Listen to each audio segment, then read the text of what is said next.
well. So I want to introduce you to Aaron Cohen.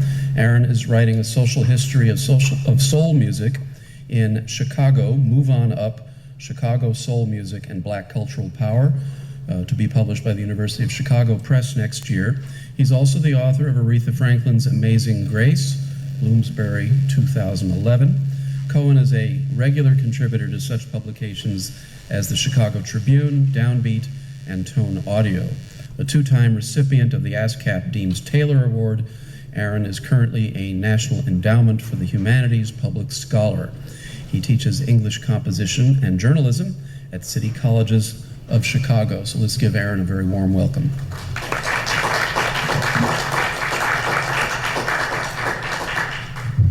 Thank you.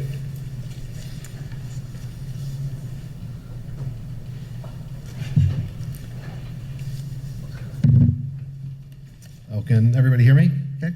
Yeah. Thanks.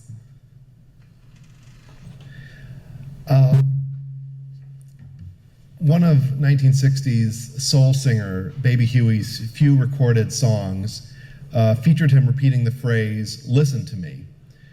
Still, when he performed with his band, the Babysitters, he knew that his persona was equally visual as it was musical. And how could it be otherwise when you look at him?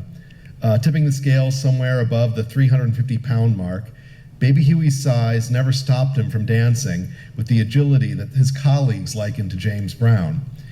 It's also not hard to hear him exclaim those three words as a form of determination. His group of black and white musicians found starkly contrasting audiences, mostly in and around Chicago, a city known then and now for its segregation. His shouting of that phrase, "Listen to me," so desperately could have also signified his own struggle against impending mortality. Huey himself was not long for this world, dying at the age of 26 in October of 1970. Even in death, Baby Huey got upstaged. Jimi Hendrix and Janis Joplin's passings happened relatively concurrent with his own. And he did not live long enough to even finish working on his only album, which Curtis Mayfield produced and released through his own Curtom company. The LP was somberly entitled The Baby Huey Story, The Living Legend. But his legacy revolves around more than just association with Mayfield, a revered mentor. Along with the memories of musicians who worked with him or spoken about his influence on their own work, Baby Huey's music resonated in a format that he could never have imagined. His deeply funky, yet painfully limited recorded output has formed the foundation for dozens of hip-hop samples, including from such rappers as A Tribe Called Quest, Eric B. and Rakim, and Public Enemy. The website, whosampled.com, reveals that clips from Baby Huey and the Babysitters can be heard in 83 hip-hop tracks. Where the sampling money goes from those tracks is anybody's guess at the present time. And while some of the driving funk that fueled much of this group's performances, the bundle of emotion inside Baby Huey's voice is tied up in his own narrative. Baby Huey's journey began in Richmond, Indiana, which is in the eastern part of this state and is about a 250-mile drive southeast of Chicago. He was born with the name James T. Ramey, and early on took advantage of that unusual size of his and his tenor voice. He was a tackle on the Richmond High School varsity football team and reportedly also sang in the school's choir. With the influence of rock and roll in the early 1960s, he began performing with a local band called Richmond's Own Vets. And he took his onstage name, Baby Huey, from an oversized comic book character. A high school trumpeter whose name was Melvin Deacon Jones heard that his group, the Babysitters, needed a keyboardist, so he auditioned on that instrument and got the job. And Deacon Jones also wound up taking on another role to keep the band together. And when I spoke with Jones, he said, "Nobody wanted to carry Baby Huey because of his weight. They said he would mess up their car's springs. One night he was supposed to play and nobody went by to pick him up. So he's standing out in the middle of the street and all the neighborhood looking at him. They saw that he got stood up. The next day at school he said, 'I quit.' And I said, 'Hold on a minute. If I buy a car so you can get to the gigs, will you stay?' He said, 'That's the only way.' So I told my next door neighbor who worked for a car lot. A couple days went by and I said, 'Okay, got you a car, 51 Chevy for $50. So I said to Huey, 'I got a car.' So he said, 'All right, I'll come back.' And if Huey's attitude and the Babysitters' attitudes toward him had changed when they returned to the group, both Deacon Jones and Baby Huey found that certain aspects of their hometown remained fixed. Now, some of the aspects of growing up in Richmond, Indiana were beneficial. Of course, many people here know that that's the home of the historic Gennett studio, and that still existed in the early 60s. And Deacon Jones remembered playing trumpet at that site of early jazz recordings. His mother was a big Louis Armstrong fan. But other legacies of living in eastern Indiana in the early 60s were darker. One of Baby Huey's last recordings was an inward-looking interpretation of Sam Cooke's "A Change Is Gonna Come." And he alludes to the backwardness of the town, specifically outhouses, but he also talks about racial divisions in the town, and he's sort of enigmatic about it in that final performance, where he talked about, quote, three kinds of people: white people, black people, and my people.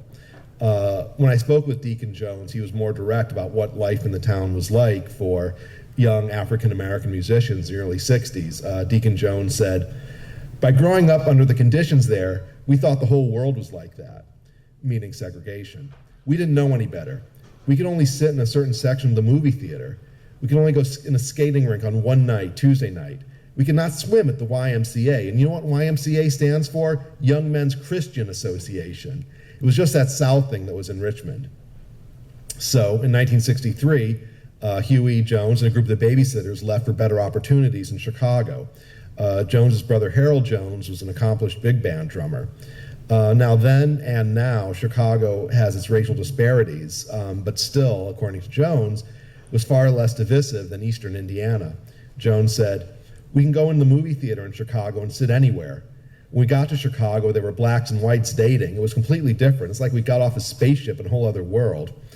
And the group also had to navigate its own role in its adopted large city.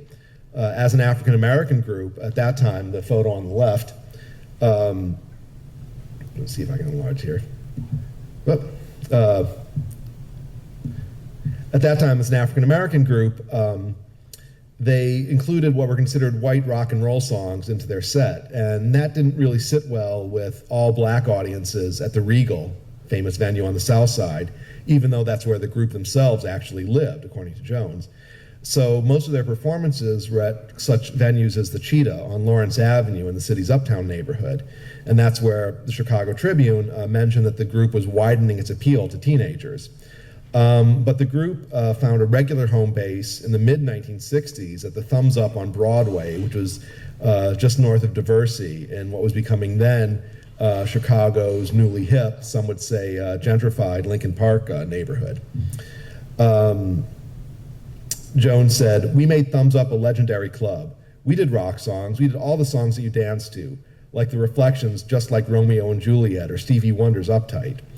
As soon as Baby Huey heard a song on the radio, he bought the 45 and the band had to learn it. There's a line around the corner to see this 320-pound man on stage who can dance on his toes." At that time, the group had recorded singles for a couple small labels in Chicago, such as Monkey Man, which was released on the St. Lawrence label. And that's a fun, somewhat derivative novelty garage rock single, which the Babysitters trumpeter and co-founder John Ross wrote. His song actually did get some airplay on the major black AM radio station WVON, perhaps because, as according to Jones, the DJ Herb Kent was friendly with the group, or because of the song's similarity to another local hit, the Ideals dance tune called The Gorilla.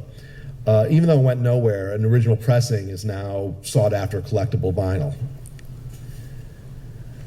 Anyway, the group's constant performing, even without that single success, built its reputation, and it tightened up the group's sound and choreography.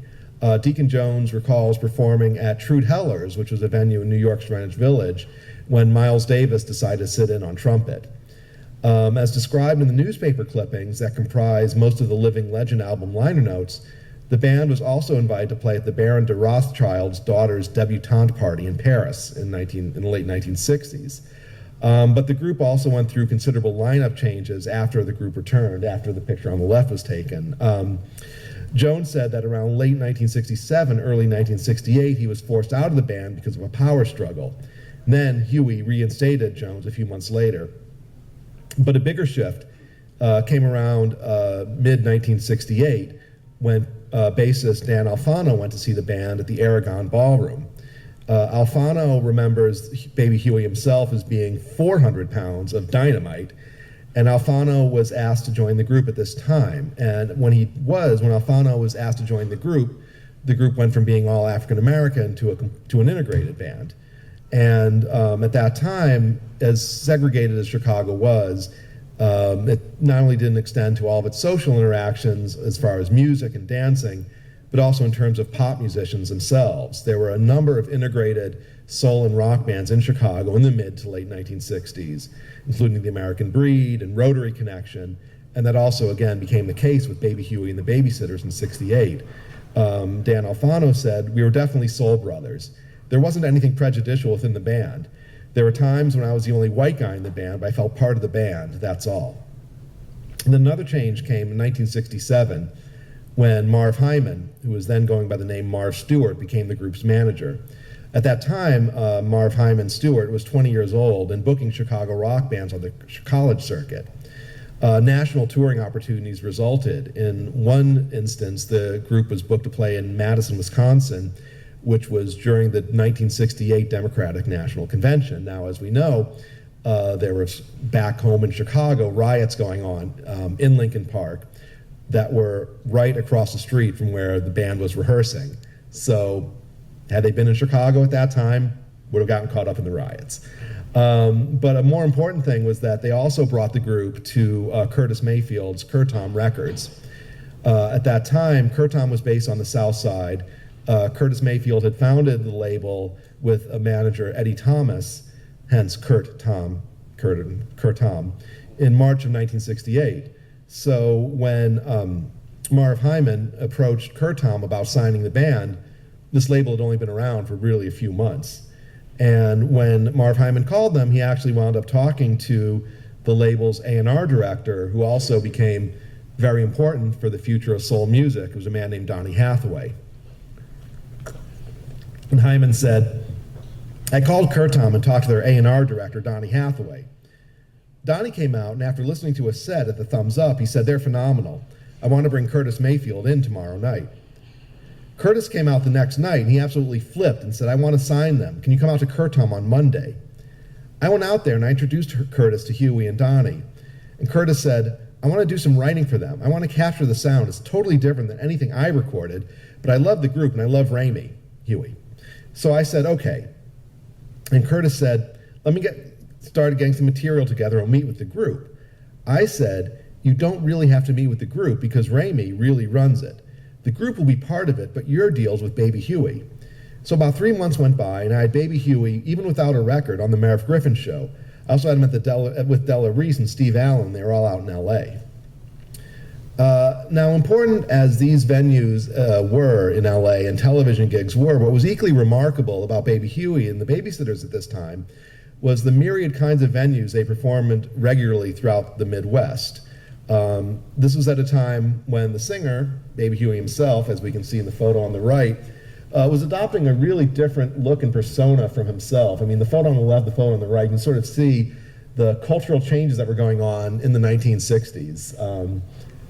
Clearly, that's 1969, 1970 on the right.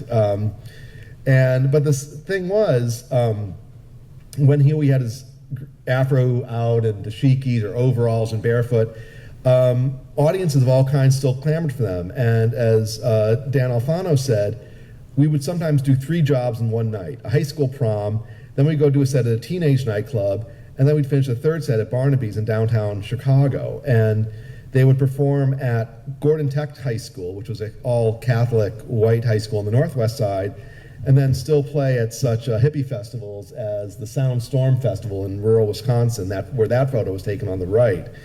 They were opening for the Grateful Dead. About the festival, the Sound Storm, Chicago Tribune critic Rob Baker stated that Huey sparked things up considerably with his 300 pounds of funk and fun. And Huey was also quoted on stage as saying, "Just imagine there were about 500 Indians up in those hills, swooping down on us all, bringing mushrooms and peyote." But it should be said that during this period, it was powerful narcotics and not softer psychedelics that Huey started using. Deacon Jones said, when he started shooting dope, I couldn't sit around anymore watching my best friend deteriorate himself, so I quit and joined the Impressions. But still, despite Huey's worsening narcotics addiction during this time, he was known for his generosity towards other and younger musicians. One was the late singer-songwriter Gavin Christopher, who I spoke to about 6 days before Gavin passed, and he remembered joining the Babysitters after he had just briefly started playing saxophone for like a couple weeks. And Gavin told me, this guy, Huey, was so beautiful on his feet and so beautiful in controlling a band. He taught me how to control an R&B band. He taught me how to break, stop, turn around, and bring the band down. He taught me how to segue in between tunes, and all those things I hadn't learned to do in a band, I learned to do in Baby Huey's band. I joined the band as a saxophone player, and I'd only been playing saxophone for 2 weeks. Huey said, I don't care, they'll teach you how to play. That freedom to take chances, combined with the group's definite rhythmic foundation, shaped Baby Huey and the Babysitters' best recorded work, which included his Kurt Tom singles and that one LP for Kurt Tom. An example is Baby Huey's live take on Curtis Mayfield's Mighty Mighty Spade and Whitey from February 1969 and renamed Mighty Mighty Children. I'm going to play a bit from it right now.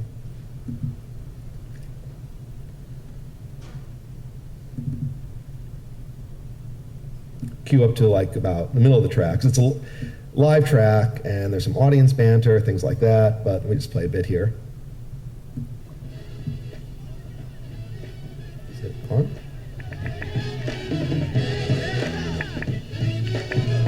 Oh yeah, feeling kind of good now. Talking about being mighty, mighty. Yeah, I remember the times when I was over on 47th, that street where Lou Rawls said he was from. Walgreens eating them turkey dinners and them dressings. Y'all remember that? Them red beans and rice, and oxtails. Good God Almighty, Lord, I just want to get back to them again. Can everybody say mighty, mighty? I hear y'all children now. Good God. Oh, yeah. All right. Come on and do it now. Oh, yeah. Yeah, drinking Thunderbird, baby. Thunderbird, that's the thing they labeled me with. What's the word, y'all? Oh, yeah. Some down-home people if I ever been with some now. Oh, yeah. A key example of this is that the song is presented as a single, 2 parts, an A side and a B side, as 45s were at that time. But for some reason, it was only this part, the B side, that appeared on the album. And now, while Curtis Mayfield's version, his high tenor eased into a falsetto, Huey's tenor is more of a husky call and response, as you just heard, in call and response with the horn section and with the audience in particular. He's also free associating these local signifiers that would be familiar to anyone who had lived on the Chicago South Side or had spent time on the South Side. The turkey dinner at Walgreens, Lou Rawls, that call and response while drinking Thunderbird. And that while neither Curtis Mayfield nor Baby Huey had any use for theories of racial supremacy or racial separatism, they knew how to promote their culture. And it wasn't through just the lyrics, but through the delivery. Essentially, what Baby Huey is doing here is he's rapping in 1969. Now, in discussing Kurt Tom recordings, especially The Living Legend, there's one caveat, in that while personnel were listed, it's really not clear who played what. For instance, Donny Hathaway plays on the keyboard track, Running. But I think one of the things that really sticks out in mind in particular is Baby Huey's version of A Change Is Gonna Come. And I want to play you a little bit from it right now.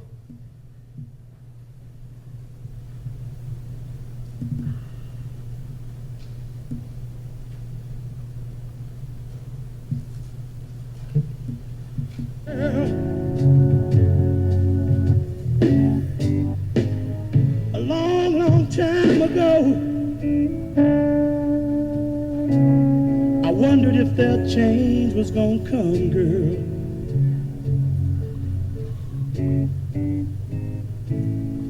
But you know, seemed like I tried so hard to get back where I started from. Oh, sure. It took about 20 years of very serious smoking. A few ups and downs. Well, he goes on for about 9 minutes, and in one part he's rapping about an image of a popsicle truck coming, and some people feel it's a coded drug reference, but I think it might be him thinking back.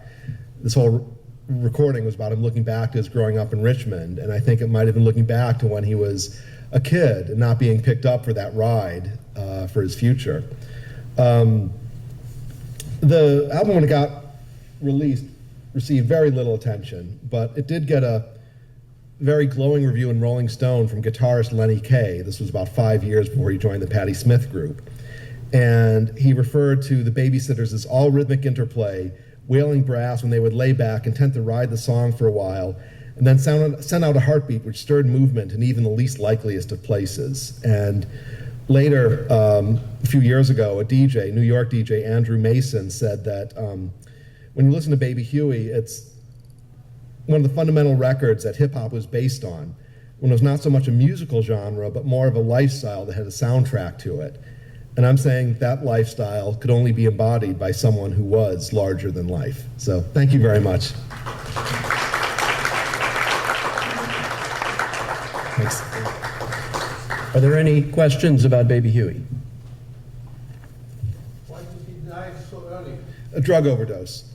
It was a heroin overdose. He was also overweight, so yeah, it was a heroin overdose. His family thinks it was a heart attack, but all of the other. Anyone else? Great. Thank you. Thank you, Aaron. Thank you very much.